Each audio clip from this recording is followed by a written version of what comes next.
When most people picture the Ramayana, they see a cosmic clash, a divine avatar battling a 10-headed demon lord, backed by a magical monkey army. But around the 4th century, the Jain monk Vimalasuri authored a version that removed the divine whims and supernatural interventions. This is the Padmapurana. This diagram shows how the narrative is restructured. The mythic races are reclassified as the Vidyadharas, highly advanced, rational human civilizations living in a world governed by cause and effect. Without magic to tip the scales, the narrative stakes shift to a strict universal accounting of human action and karma. This graphic illustrates the Shalaka Purushas, a predestined cosmic triad that dictates the flow of Jain universal history. As the 8th Baladeva of this era, Rama is an ethical exemplar. He is bound by an absolute adherence to ahimsa, or total nonviolence. Opposite him is his brother Lakshmana, the 8th Vasudeva. He is a pragmatic warrior who must shoulder the burden of violence to protect his family. The 8th Prativasudeva is Ravana, a magnificent, pious Jain king and master of sciences. He is a tragic figure of immense learning, whose trajectory is derailed by a single, unchecked failure of pride.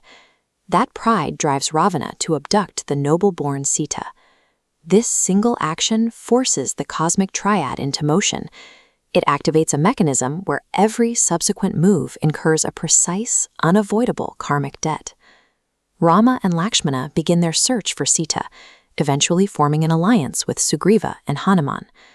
Hanuman and Sugriva appear here as human princes of the Vanara clan, leading advanced military units whose identities are defined by the monkey insignias on their banners. The March on Lanka is a massive, tactical military campaign fought entirely between advanced human nations. Humanizing these armies forces us to view the impending bloodshed as a devastating tragedy with real-world moral consequences. The siege of Lanka descends into a grueling reality of ancient warfare, yet Rama refuses to kill. Bound by his absolute vow of nonviolence, he stands motionless amidst the slaughter.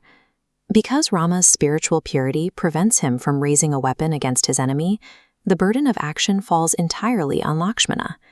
During the final confrontation, it is Lakshmana who strikes the fatal blow, ironically killing Ravana using the tragic king's own divine weapon, the chakra. The physical war is won. But in the Jain universe, the violence required to win guarantees a devastating karmic damnation for the victor. The return to Ayodhya offers no real peace. Local rumors regarding Sita's time in captivity force her into a public trial by fire to prove her fidelity. As she steps into the flames, the fire transforms into a serene pool of water filled with blooming lotus flowers, entirely vindicating her. Vindicated, Sita looks at the kingdom that doubted her and renounces the material world to become an ascetic. Lakshmana's fate is even darker. Despite acting out of loyalty to save Sita, the act of killing Ravana generates immense negative karma. Upon his death, his soul is dragged down into the 4th hell. This victory yields no lasting joy. While Lakshmana suffers in the 4th hell for his violence, Sita walks away from the throne, trading a royal title for the autonomy of a wandering monk. Having lost his wife to renunciation and his brother to hell, Rama experiences a profound disillusionment with the material world.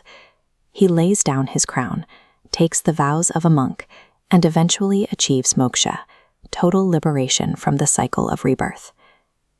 Yet Jain cosmology dictates that no soul is damned forever. Eons from now, after burning away his bad karma in hell, the soul of Ravana will be reborn as a Tirthankara, a supreme enlightened teacher. And when Ravana attains this supreme spiritual state, his chief disciple will be the reincarnated soul of Sita. The epic concludes as a vast, interconnected cycle of rebirth. It suggests that even the weight of Ravana's pride will eventually burn away, leaving only the steady, inevitable path toward the same liberation Rama found at the end of his life.